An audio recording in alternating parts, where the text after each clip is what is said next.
పాలనలో తెలంగాణ రాష్ట్రం ఎంత అవినీతి ఆకాశాన్ని అంటుకుందో ఈ రోజు నేను కోర్టులో చూశాను. నిన్న కోర్టులో కూడా ఏమని ఫైల్ చేశారు వాళ్ళు counter, honourable justice chief justice కి పవర్స్ లేవట ఇప్పుడున్న 10 మంది ఎమ్మెల్యేలని డిస్క్వాలిఫై చేయడానికి. నేను ఆర్గ్యుమెంట్స్ వినిపించాను. ఇందిరాగాంధీని 1975లో ఎందుకు డిస్క్వాలిఫై చేశారు? పార్లమెంట్ లో వెళ్లిన ఓటు హక్కు లేకుండా చట్ట విరుద్ధంగా ఒక ప్రధానమంత్రి అయినా డిస్క్వాలిఫై చేశారు. ఒక ఎమ్మెల్యేలు ఇప్పుడు 10 మంది ఈ ఎమ్మెల్యేలు డిస్క్వాలిఫై చేయొద్దా? Honourable chief justice has heard the matter, respectfully decided to give them counter time 28th November. పిచ్చి పిచ్చి వాగుడు చేసిన ప్రతి ఒక్కరికి బుద్ధి చెప్పడానికే నేను ఈ ప్రెస్ క్లబ్కి వస్తే మీ అవినీతి ఎత్తి చూపిద్దామని.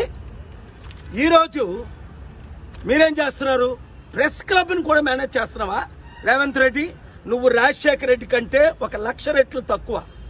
ఇలాగే రేవంత్ రెడ్డి రాజశేఖర రెడ్డి కూడా చేశాడు. ప్రతి ప్రెస్ క్లబ్ పెట్టుకుంటా 2007 జూన్ 8 నుంచి 2009 సెప్టెంబర్ 2 వరకు ఏమయ్యాడు? ముక్కలు అవుతా, నీ మొక్కలు దొరకవని నన్ను 100 సార్లు ప్రతి ఛానల్ రిపోర్ట్ చేసింది. దేవుడు పంపగా తెలంగాణ ఆంధ్ర రాష్ట్ర ప్రజలు రక్షించడానికి వచ్చాను. 1500 మంది బలి అర్పిస్తే తెలంగాణ ప్రజలకు తెలంగాణ వచ్చింది.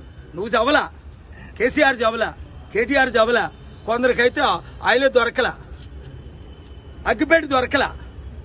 మీరేమో ఇప్పుడు తెలంగాణ అప్పు 8 లక్షల కోట్లు. ఆంధ్ర బడ్జెట్ చూశారు, 13 లక్షల కోట్ల అప్పు. ఆ జగన్ కూడా బయట తిరుగుతున్నాడు. అలాంటప్పుడు రిజైన్ చేయి, లోపలికెళ్ళు. లేదా ఏంటిది? పోరాడు. ఒక వరల్డ్ లీడర్ నాయి నేను ఇక్కడికి వస్తే ఇక్కడ ప్రెస్ క్లబ్కి మేము డబ్బులు పే చేస్తే ఇక్కడ ప్రెస్ అరేంజ్మెంట్ లేకుండా వారు చెయ్యొద్దా? 5,600 రూపాయలు కట్టించుకొని ఏసీ రూమ్. నాకే ఇంత అవినీతి జరుగుతుంటే మీట్ ద ప్రెస్ పెడదామని వేణు పిలుస్తుంటే అప్పుడు కేటీఆర్ వద్దన్నాడట, ఇప్పుడు రేవంత్ రెడ్డి వద్దన్నాడట. ఆగేది లేదు. నేను నైట్ వెళ్తున్నాను. Global peace summit next Saturday November 23rd అమెరికాలో జరుగుతుంది. మా బీసీ పోరాటం ఆగే లేదు. తెలంగాణలో బీసీ నినాదం తీసుకొస్తారట ఈ కాంగ్రెస్ వాళ్ళు. 75 సంవత్సరాలు మీకు సిగ్గు లేదు? ఒక్క 60% ఉన్న మా బీసీలకి ఒక్కడైనా ముఖ్యమంత్రి చేశారా మీ కాంగ్రెస్ పార్టీ? ఇప్పుడు బీసీల మీద ప్రేమ వచ్చిందా? 12 మంది రెడ్డిలు 5% ఉన్నోళ్ళు చేశారే. ఎన్టీ రామారావు ఎందుకు పార్టీ పెట్టాడు? మీరు అవినీతి చేయబట్టే ఆయన పార్టీ పెట్టి ఆయన సత్తా చూపించాడు. అర్థం చేసుకోండి. రెడ్లు ముఖ్యమంత్రి అవ్వచ్చు కానీ మేము అవ్వకూడదా? 60% ఉన్నోళ్ళు అవ్వకూడదు, 5% ఉన్నోళ్ళు అవ్వచ్చు, 1/2% ఉన్న కేసీఆర్ అవ్వచ్చు. ఇది అవినీతి. ఈ అవినీతిని నిర్మూలన చేయడానికే నేను వచ్చాను. మీడియా ఓనర్స్ కూడా నేను ఒకటే చెప్తున్నాను, బాగా వినండి. ఈ రాష్ట్రం దేశం బాగుపడాలంటే ఇక్కడ 8 లక్షల కోట్లు తెలంగాణలో అప్పు, దేశంలో ఉన్న 300 లక్షల కోట్ల అప్పు, ఆంధ్రప్రదేశ్లో 13 లక్షల కోట్లు. చంద్రబాబు నాయుడు గారు ఎన్నో చేద్దామని వచ్చారు. ఏం చేశారు? 4 నెలల్లో 50,000 కోట్లు అప్పు చేశారు. అడుక్కు తినే పరిస్థితి ప్రతి కుటుంబానికి 5 కోట్ల అప్పు ఉంది. పాలన రావాలి, పాలన మారాలి.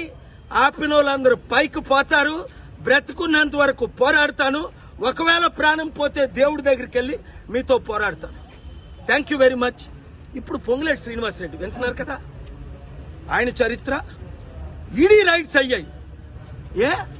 ఈడీ వాళ్ళు ఎందుకు నోరు మూసుకున్నారు? డీల్ జరుగుతుంది. నీ 14 మంది ఎమ్మెల్యేలతో వాళ్ళతో మ్యాచ్ ఫిక్సింగ్ సెంటర్లోని కేసీఆర్ కేటీఆర్ చేసుకున్నట్టు మీరు కూడా మ్యాచ్ ఫిక్సింగ్ చేసుకుంటున్నారా? ప్రజలారా నమ్మండి. ఇప్పుడున్న ప్రతి ఒక్కడు దొంగలు, గజ దొంగలు. కాంగ్రెస్ పార్టీలో ఉన్నోళ్ళు కేసీఆర్ పార్టీలో 10 మంది చేరలేదా? ఆ ఎమ్మెల్యేలు ఎవడైనా అడిగాడా డిస్క్వాలిఫై చేయమని 10 సంవత్సరాలు? ఇప్పుడు అదే ఎమ్మెల్యేలు కొంతమంది బీఆర్ఎస్ లో గెలిచి మళ్ళీ కాంగ్రెస్ లో చేరలేదా? ఇది బ్రీచ్ ఆఫ్ ట్రస్ట్ కాదా? 10th షెడ్యూల్ వయలేషన్ కాదా? ఎన్ని చెప్పాలి? చాలా లిస్ట్ తీసుకొచ్చాను నేను మాట్లాడదామని. అయినప్పటికీ కౌంటర్లు మీరు ఫైల్ చేసి ఎన్ని చేసినా తగ్గేదేలే. God bless you. మీతో నేను రేవంత్ రెడ్డిమో ఒక పాస్టర్ ఉన్నాడు ఇక్కడ, నిన్న మొన్న వెళ్ళాడట. ఆయన 100 కోట్లు దోచుకుంటాడు అందరి దగ్గర. పేదోళ్ళందరి దగ్గర ప్రేయర్ చేస్తే 10,000, పేరు పెడితే 20,000, కలిస్తే 30,000, 43 సంవత్సరాలు 2,200 మీటింగ్. ఆయన నా శిష్యుడే, నా దగ్గరకు వచ్చినాడే. ఎప్పుడైనా నేను ₹1 తీసుకున్నానా? 43 సంవత్సరాలు 155 దేశాలు 2,200. కనుక ప్రజలారా మార్పు తీసుకురండి. 7569441275 ఈ వీడియో పీసులు చేసి మొత్తం వైరల్ చేసేయండి. Thank you very much.